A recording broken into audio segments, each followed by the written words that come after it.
Wow. Did you see that? We have just shown you the drone taking off, not to go anywhere, to look for anything else, but to spray in a crop of wheat. And we are happy to be here in Zimba North, where I'm joined by the farmer, Mr. Tich Mapfoche, who has done a hectare of over 600 of wheat this year. And we have the manager as well joining us. So while we wait for the drone to make its return, we are going to hear from Tich, his vision and what brought him into this farming process and why we are here today, particularly looking at the investment in technology. Thank you, Wendy.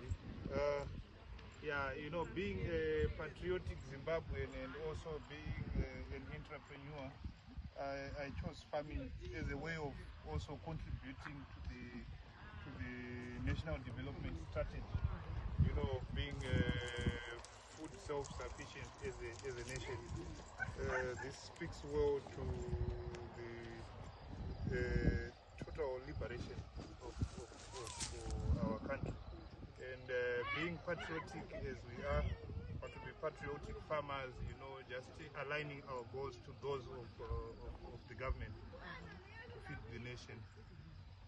So tell us more about the wheat crop we are seeing here.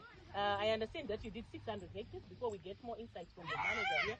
So tell us about the seed crop we are seeing here, the wheat crop. Okay, yeah. On this particular farm, we've got 350 hectares of wheat, which you have witnessed yourselves.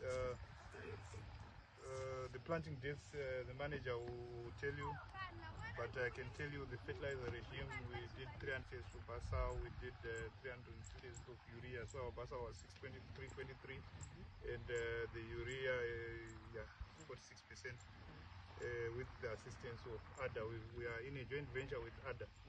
They supply us with the inputs, the working capital we get from the banks, AFC and CBZ. Yeah, CAPEX we also get from CBZ. Yeah.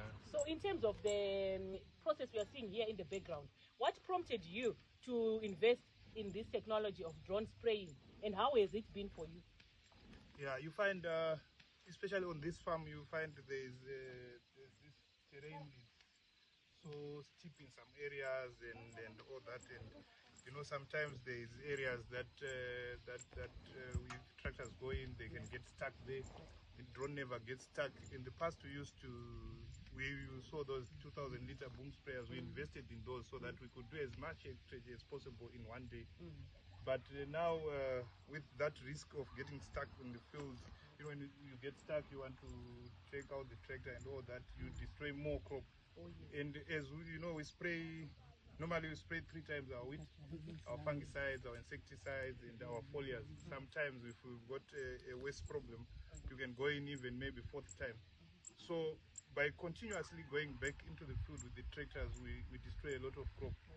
Yes, so now with a drone, there is no such thing. I'm sure you can only see the tracks of the pivot tools on the field. That is because we are not going in with the boom sprayers. That means every inch of the field we are going to harvest. We are going to harvest wheat there. So this means we as well improve on our yield.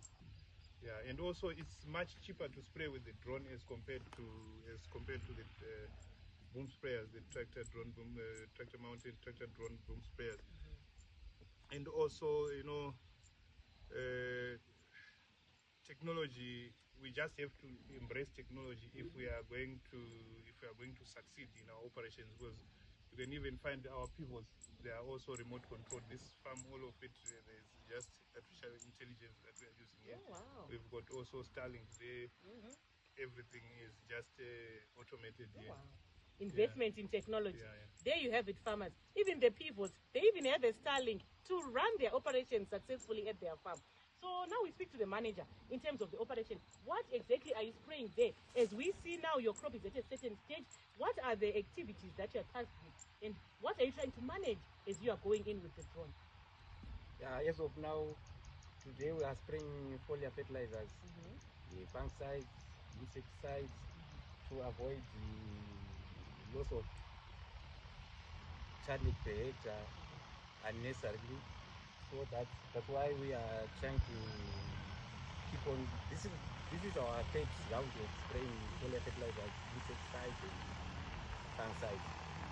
If our chemicals right, no aphids continuously spray, so we are trying to avoid the completely so that we can manage our harvest. Wonderful. So lastly, tell us about the foliar fertilizers that you're speaking about. Why is the investment in foliar fertilizers important? And what types of foliar fertilizers are you applying? I saw the crop is looking extra lush green. So you can tell us about that.